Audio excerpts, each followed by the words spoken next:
नमस्कार. मी राहुल कुलकर्णी. पहिलं महायुद्ध किंवा दुसरं महायुद्ध का लढलं गेलं त्याचा आणि अमेरिकेमध्ये आलेल्या 1929 आणि 30च्या जागतिक मंदीचा संबंध काय आणि त्यानंतर जी वेगवेगळी अर्थशास्त्रीय मॉड्यूल्स आली की ज्या मॉड्यूल्समध्ये असं सांगितलं गेलं की सरकारनं पायाभूत सुविधेवरती जर पैसे खर्च केले तर त्या पैशामुळं अर्थव्यवस्थेला गती मिळते. त्यामुळं फ्री बीज किंवा काहीतरी वाटप न करता गोष्टी अशा करा की जिथे सरकारला पैसे गुंतवता येतील. आणि त्यामुळं सर जॉन यांचं जे मॉड्यूल आहे अर्थशास्त्रीय मॉड्यूल त्याची जगभरामध्ये खूप चर्चा झाली. तो गृहस्थ ब्रिटिश सनदी अधिकाऱ्यांची जी परीक्षा होती ती पास नाही झाला, पण त्यांना अमेरिकेला तेव्हा शिकवलं की कशा पद्धतीनं आपल्या जागतिक मंदीवरती मात करता येते. मी माझ्या इस्रायल आणि अमेरिका ह्या दोन संयुक्त राष्ट्रांनी मिळून इराणवरती केलेल्या हल्ल्याच्या संदर्भामध्ये अनेक वेळेला म्हटलं आहे की खरी लढाई ही कदाचित ह्यापेक्षा वेगळीच आहे. म्हणजे आता इराक विरोधातलं पहिलं आखाती युद्ध का लढलं गेलं? कारण तेव्हा अमेरिकेकडं पुरेसा तेलाचा साठा नव्हता. तो नंतर त्यांना सापडला आणि अमेरिकेला मध्यपूर्वमधल्या त्यांच्या जोडीदारांची सगळेच कतार UAE सगळेच त्यांची गरजच उरली नाही. आत्ता ह्या युद्धाच्या अनेक विश्लेषणामध्ये मी म्हटलं होतं की खरी लढाई कदाचित डॉलर विरुद्ध चीन यांच्या चलनाची आहे. बघा, सगळ्या जगातला पैसा आज अमेरिकेकडे भरभरून वाहतो आहे आणि अमेरिकेमध्ये थोडीशी महागाई वाढली तरी फरक काही पडलेला नाही आहे. म्हणजे आज मी मुंबईत आहे तर मिस्टर अदानी यांची जी काही प्रकरणं अमेरिकेमध्ये सुरू आहेत, अट काय आहे तर तुम्ही तिथे उद्योग व्यवसाय सुरू करा. आणि आत्ता मी जे काही तुम्हाला सांगणार आहे त्यानंतर तुमचं ह्या युद्धाबद्दलचं परसेप्शन बदलायला मदत होईल. मी म्हणत नाही की हे असंच आहे, पण ते असं असण्याची दाट शक्यता आहे. मिस्टर ट्रम्प अमेरिकेचे राष्ट्राध्यक्ष हे जगातले क्रिप्टो सम्राट बनले. ती जी क्रिप्टोकरन्सी आहे ज्याच्याबद्दल हे म्हटले होते कोणी एकेकाळी की क्रिप्टोकरन्सी म्हणजे जगातल्या अतिरेक्यांसाठी, जगातल्या मादक पदार्थ विक्रेत्यांसाठी, जगातल्या गुन्हेगारांसाठीचं ते चलन आहे. For not surprise to me, आज मिस्टर ट्रम्प हे जगातले सगळ्यात मोठे क्रिप्टो सम्राट बनले थँक्स टू अमेरिकन एजन्सीज.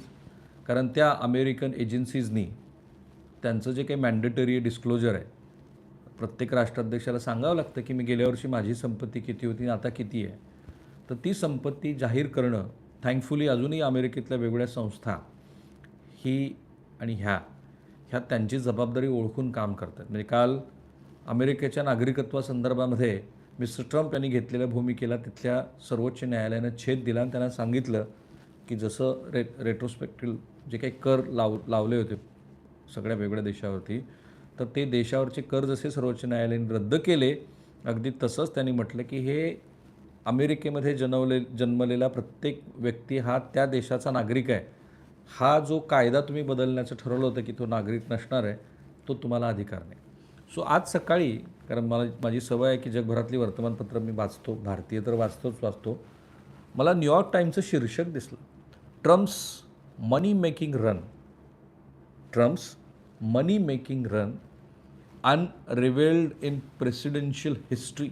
आत्तापर्यंतच्या इतिहासामध्ये एखाद्या राष्ट्राध्यक्षानं इतके पैसे कमावणं हे इतिहास घडवून गेलं आहे मिस्टर ट्रम्प यांचा. आणखीन एक शीर्षक आहे, Trump pulled in at least $2 billion after returning to the White House. $2 billion एवढी संपत्ती मिस्टर ट्रम्प यांनी त्यांच्या दुसऱ्या कार्यकाळामध्ये कमावली आहे राष्ट्राध्यक्षपदाच्या. सो अर्थात त्याचा सगळा सार मी गेली 1.5 तास वाचलं की मिस्टर ट्रम्प यांनी पैसे कमावले कुठं. आणि माझी प्रेक्षकांना विनंती आहे, जसं मी नेहमी म्हणतो की चॅनल सबस्क्राईब करा. आत्ता विनंती ही आहे की हा व्हिडिओ शेवटपर्यंत पहा. भारताला अंधारात ढकलून, जगाला अंधारात ढकलून मिस्टर ट्रम्प यांनी जो काही खेळ मांडला आहे तो कदाचित हा असण्याची दाट शक्यता आहे.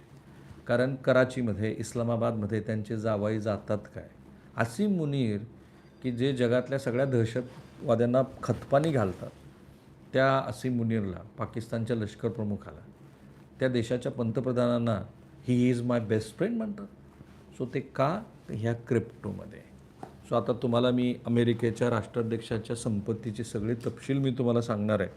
डोनाल्ड ट्रम्प यांनी 30 जून 2026ला एक 927 पानांचा त्यांचा वार्षिक आर्थिक घोषणापत्र फायनान्शियल डिस्क्लोजर रिपोर्ट सादर केला. त्यामध्ये क्रिप्टो व्यवसाय आणि इतर मालमत्ता आणि उत्पन्नाचे जे सोर्सेस आहेत ते त्यांनी स्पष्ट केले. त्यांचं क्रिप्टोमधनं उत्पन्न किती आहे माहिती आहे? या व्यवसायातनं म्हणजे डोनाल्ड ट्रम्प यांनी गेल्या वर्षभरामध्ये क्रिप्टोकरन्सीमधून तब्बल 1.2 अब्ज डॉलर्स म्हणजे जवळपास 1.2 बिलियन्स एवढी प्रचंड कमाई केलेली आहे. अनेक दशकापासून ट्रम्प यांच्याकडे असलेल्या रिअल इस्टेट आणि मालमत्ता पोर्टफोलिओपेक्षा या नवीन क्रिप्टो स्टार्टअप्सनं अवघ्या काही काळात जास्त महसूल मिळवून दिला. And that's why calling him crypto सम्राट. अमेरिकेसारख्या जगातल्या सर्वात जुन्या लोकशाही राष्ट्राचे ते राष्ट्राध्यक्ष नसून ही इज अ क्रिप्टो सम्राट. क्रिप्टो पुढं त्यांचे तपशील बघा.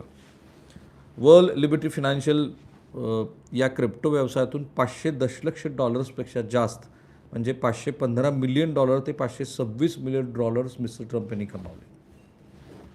हे उत्पन्न प्रामुख्यानं नवीन क्रिप्टो उत्पादनं म्हणजेच गव्हर्नन्स टोकन्स विकून मिळालेली आहेत.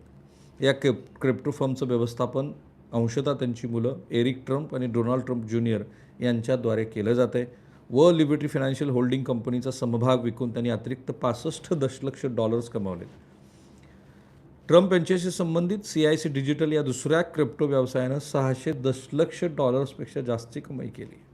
ही कमाई ट्रम्प यांचा चेहरा छापलेले स्मृतिचिन्ह आणि सॉव्हेनियर प्रकारचे मेमे कॉईन्स विकून केली आहे. He is a truly trader, is not a president. Celebration कॉईन्ससोबत करारातून ट्रम्प यांना $635 दशलक्ष इतकी मोठी रॉयल्टी मिळाली आहे. ट्रम्प यांनी क्रिप्टोमधून मोठा नफा कमावला असला तरी त्यांच्या सामान्य गुंतवणूकदारांना मात्र मोठ्या घसरणीमुळं त्यांच्या वेगवेगळ्या व्यवसायामध्ये ज्यांनी गुंतवणूक केली होती त्या सामान्य गुंतवणूकदारांना मात्र मोठ्या घसरणुकीमुळं प्रचंड तोटा सहन करावा लागला. पहिल्यांदा ट्रेडिंग सुरू झाल्यापासून वर्ल्ड लिबर्टी टोकनचं मूल्य 80% जास्त घसरलं आहे. जानेवारी 2025मध्ये या टोकनची किंमत $74 जास्त होती, जे आता घसरून केवळ $1.68 वर आली आहे. या टोकन्समध्ये गुंतवणूकदारांना कंपनीची मालकी मिळत नाही, तर केवळ कॉर्पोरेट धोरणावर मतदानाचा हक्क मिळतो. एका चीनी अब्जाधीशानं एकट्यानंच $75 दशलक्ष टोकन आणि $200 दशलक्ष मेमे कॉईन्स खरेदी केले होते. तो बुडाला. ट्रम्प यांच्याकडे स्वतःच्या नावावरती लाखो डॉलरची थेट क्रिप्टो गुंतवणूक आहे. फ्लोरिडामधल्या त्यांच्या प्रसिद्ध मार-ए-लोगो क्लबनं गेल्या वर्षी $77 दशलक्ष रिसॉर्ट संबंधित महसूल गोळा केला आहे. ही त्यांची इतर कमाई. राष्ट्राध्यक्ष होण्यापूर्वीच्या वर्षात हा महसूल $50 दशलक्ष होता, ज्यामध्ये आता थेट 50% जास्त वाढ झाली आहे. ट्रम्प यांच्या कौटुंबिक व्यवसायाच्या इतिहासातील ही सर्वात मोठी आंतरराष्ट्रीय रिअल इस्टेट विस्तार मोहीम ठरली आहे. अमिरातीमधल्या एका रिअल इस्टेट मालमत्तेमधून ट्रम्प यांच्या कंपनीला $10.4 दशलक्ष फी मिळाली आहे. सौदी राजघराण्याच्या जवळ असलेल्या एका रिअल इस्टेट डेव्हलपर्सकडून ट्रम्प यांच्या कंपनीला $9 दशलक्ष मिळाले. बुखारेस्ट, रोमानिया इथल्या एका नवीन हॉटेल आणि रिसॉर्ट करारातनं $5 दशलक्ष उत्पन्न मिस्टर ट्रम्प यांना मिळाले. कतारमधील एका व्यावसायिक मालमत्ता करारातून ट्रम्प यांना $5 दशलक्ष मिळाली आहेत. ट्रम्प ज्या देशाशी टॅरिफ कर आणि लष्करी मदतीबाबत सरकारी पातळीवरती वाटाघाटी करत आहेत, त्याच देशामधील खाजगी कंपन्यांकडून त्यांना पैसे मिळत असल्याची चर्चा होते. अमेरिकेमध्ये टीका होते, बट हू केअर्स. अमेरिकेत त्यांचे इतर गोल्फ कोर्स आणि हॉटेल्स आहेत, ते चांगला परफॉर्म करत आहेत, कोट्यावधी रुपये कमावत आहेत. त्याशिवाय ट्रम्प ब्रँडच्या महागड्या घड्याळांचा परवाना लायसन्सिंग करारातनं त्यांना $4.7 दशलक्ष रॉयल्टी मिळाली आहे. ट्रम्प यांनी वारंवार प्रमोट केलेल्या विशेष बायबलच्या विक्रीतून त्यांना $2,08,000 मिळाले. ट्रम्प ब्रँडचे शूज, परफ्यूम यांच्या विक्रीतून $67,634 कमाई झाली आहे.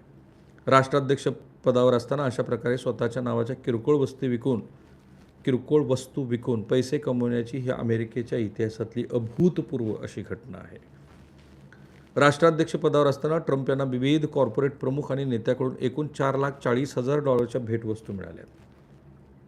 बटलर पेन्सिल्व्हिया येथील हल्ल्याच्या प्रसंगावर आधारित म्हणजे हात हवेत उंचावलेला ट्रम्प यांचा एक पुतळा त्यांना भेट देण्यात आला होता, ज्याची किंमत $25,000 आहे. न्यू ऑर्लियन्स सेंट्सच्या मालकाकडून त्यांना $50,000 किमतीची 10 सुपर बाउल तिकीटे मिळाली आहेत. UFC प्रमुख डना व्हाईट यांच्याकडून 2 वेगवेगळ्या फाईटसाठी $6,750 मूल्याची 30 तिकीटं मिळाली आहेत. ही यादी इतकी प्रचंड आहे की ट्रम्प हे काय करतायत ह्याचा आता भारतातल्या मंडळींना नीट अंदाज येऊ शकतो.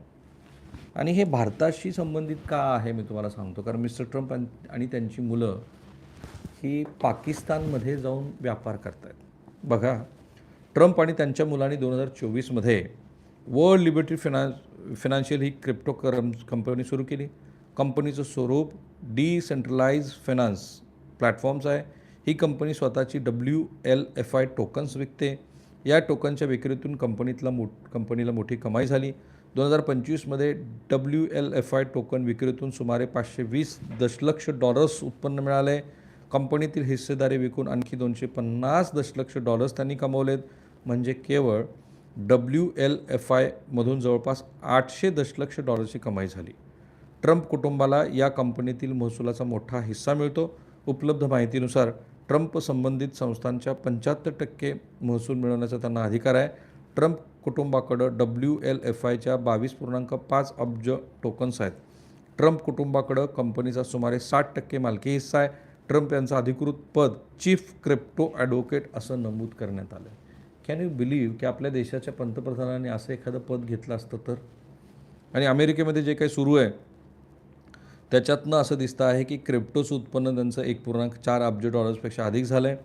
गोल्फ रिसॉर्ट आणि रिअल इस्टेट, शेअर बाजारातली गुंतवणूक तिथे पण इंटरेस्टिंग आहे. ॲपलमध्ये $5 ते $25 दशलक्ष मिस्टर ट्रम्प यांची गुंतवणूक आहे. S&Pमध्ये 500 ETFमध्ये $5 ते $25 दशलक्ष त्यांची गुंतवणूक आहे. परदेशी परवाना व्यवहारावरती पैसे कमवत आहेत ते. ट्रम्प यांच्या या काळामध्ये हे जे काही ते पैसे कमवत आहेत त्याची यादी इतकी मोठी आहे की 927 पानं कमी पडली आहे. ह्याचा अर्थ काय की क्विड प्रो को म्हणजे इस हात से लो इस हात से दो, याला अमेरिकेमध्ये काही किंमत नाही. राष्ट्राध्यक्ष आहे तर राष्ट्राध्यक्षांनी त्यांचा व्यवसाय सांभाळून राष्ट्राध्यक्ष पद सांभाळावं असं बहुतेक अमेरिकेतल्या मंडळींना वाटतं की काय अशी स्थिती आहे. हा जो 927 पानाचा जर रिपोर्ट तुम्ही वाचला तर याचा अर्थ एवढाच आहे की लोकशाही मूल्य, आंतरराष्ट्रीय पातळीवरचे संबंध हे फक्त सांगण्यासाठी असतात. आपला आणि वैयक्तिक स्वार्थ हा मिस्टर ट्रम्प यांच्यासाठी पहिला प्राधान्यक्रम आहे. भारतासारख्या देशाला की जो देश जगातली 4थ्या क्रमांकाची अर्थव्यवस्था आहे, संभावितपणे पुढं जाऊन हा जागतिक पटलावरचा एक महत्त्वाचा देश बनू शकतो. मग अशा देशाच्या प्रगतीमध्ये अडथळे निर्माण करा. जायचं हैदराबादला आहे, मार्ग पुण्याचा दाखवायचा, हे जे धोरण असतं ते ह्या युद्धामध्ये असण्याची दाट शक्यता आहे. कारण आता काय होईल तुम्हाला सांगतो मी. इराणमध्ये जे काही नुकसान झालं आहे त्या नुकसानीची भरपाई म्हणून मिस्टर ट्रम्प यांनी अमेरिकेकडनं त्यांना काही मदत ऑफर केली आहे. ती काही रोख स्वरूपात असणार नाही. अमेरिकन कंपन्या तिथे जाऊन बांधकाम करतील. मध्यपूर्वमध्ये जसं नाटो राष्ट्रानं त्यांनी सांगितलं की तुमची सुरक्षा तुमच्याकडं. मध्यपूर्वमधल्या राष्ट्राने याची जाणीव झाली की 6,000 किलोमीटर अंतरावरचा अमेरिका आपलं नाही संरक्षण करू शकत. मग आता ड्रोन खरेदी करा, अमेरिकेकडनं फायटर जेट विकत घ्या, अमेरिकेची वेगवेगळी अत्याधुनिक तंत्रज्ञान प्रणाली विकत घ्या. जे नाटोंना करावं लागणार आहे तेच आज जपानसारखा देश की ज्या हिरोशिमा आणि नागासाकीवरती अमेरिकेनं अणुबॉम्ब टाकला आणि त्यानंतर बरीच काळ हे राष्ट्र स्वतःच्या संरक्षण सिद्धतेकडे लक्ष देत नव्हतं, शांततेवरती त्यांचा विश्वास होता. आज स्थिती अशी आहे की चीन आणि इतर राष्ट्राबरोबरच्या स्पर्धेमुळे त्यांनासुद्धा स्वतःची संरक्षण सिद्धता वाढवावी लागते. ते काय करतील? जसं मिडल ईस्टमधले देश, जसं नाटो राष्ट्र आहेत किंवा अगदी भारतालासुद्धा आपल्या संरक्षण सिद्धतेवरती प्रचंड पैसा खर्च करावा लागतो. हे लक्षात घेता मिस्टर ट्रम्प आणि अमेरिका त्यांचे धोरण करते ह्या टप्प्यावरती पूर्णपणे व्यावसायिक आहेत. त्यांना जगाचं काही पडलेलं नाही आहे. आणि म्हणून मी तुमच्यासाठी हे 927 पानं वाचून तुम्हाला सांगितलं की मिस्टर ट्रम्प हे इराण युद्ध सुरू असताना गरीब झालेले नाहीत, श्रीमंतावरून श्रीमंत झालेत. आणि एलॉन मस्कची तर केस सगळ्यांनाच माहिती आहे. तुम्हाला माहिती आहे ना एलॉन मस्कची केस. जरा या व्हिडिओच्या कमेंट बॉक्समध्ये एलॉन मस्क आणि अमेरिका आणि मिस्टर ट्रम्प यांच्याबद्दलची तुमची मतं जरूर सांगा. चॅनल सबस्क्राईब करा मित्रांनो. Thank you. Have a nice day.